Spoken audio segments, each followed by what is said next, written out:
Supreme court में एक ऐसा केस आया कि जज साहब को बेहद ही तल्ख टिप्पणी करनी पड़ी।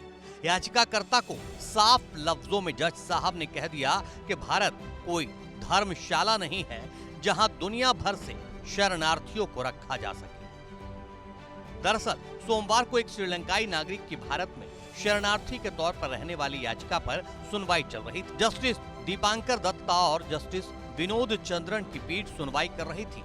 याचिकाकर्ता को 2015 में liberation tigers of Tamil Eelam यानी LTTE से जुड़े होने के शक में गिरफ्तार किया गया था। 2018 में एक ट्रायल कोर्ट ने उसे गैर कानूनी गतिविधि रोकथाम अधिनियम के तहत दोषी ठहराया और उसे 10 साल जेल की सजा सुनाई।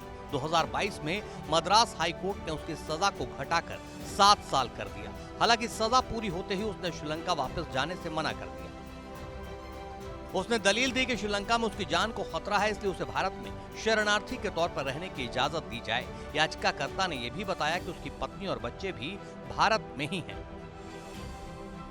याचिकाकर्ता के इस तर्क पर जस्टिस दत्ता ने कहा, क्या भारत को दुनिया भर से शरणार्थियों की मेजबानी करनी है? हम 140 करोड़ लोगों के साथ संघर्ष कर रहे हैं। यह कोई धर्मशाला नहीं है कि हम हर जगह से विदेशी नागरिकों का स्वागत कर सकें।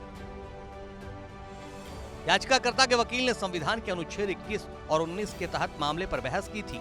जज दत्ता ने कहा कि याचिकाकर्ता की हिरासत अनुच्छेद 21 का उल्लंघन नहीं करती है क्योंकि उसे कानून के तहत हिरासत में लिया गया था। अदालत ने बताया कि अनुच्छेद 19 केवल भारतीय नागरिकों के लिए ही उपलब्ध है। अदालत ने पूछा, यहाँ बसने का आपका क्या अधिकार है? जब याचिकाकर्ता के वकील ने जोर देकर कहा कि वह एक शरणार्थी है और श्रीलंका में उसकी जान को खतरा है, तो अदालत ने उसे दूसरे देश में चले जाने के लिए कहा।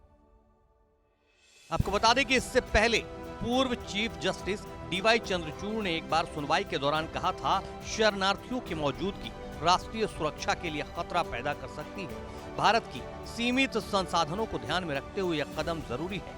कोर्ट ने यह भी कहा था कि भारत ने पहले ही कई शरणार्थियों को शरण दी है, लेकिन अब यह संभव नहीं है।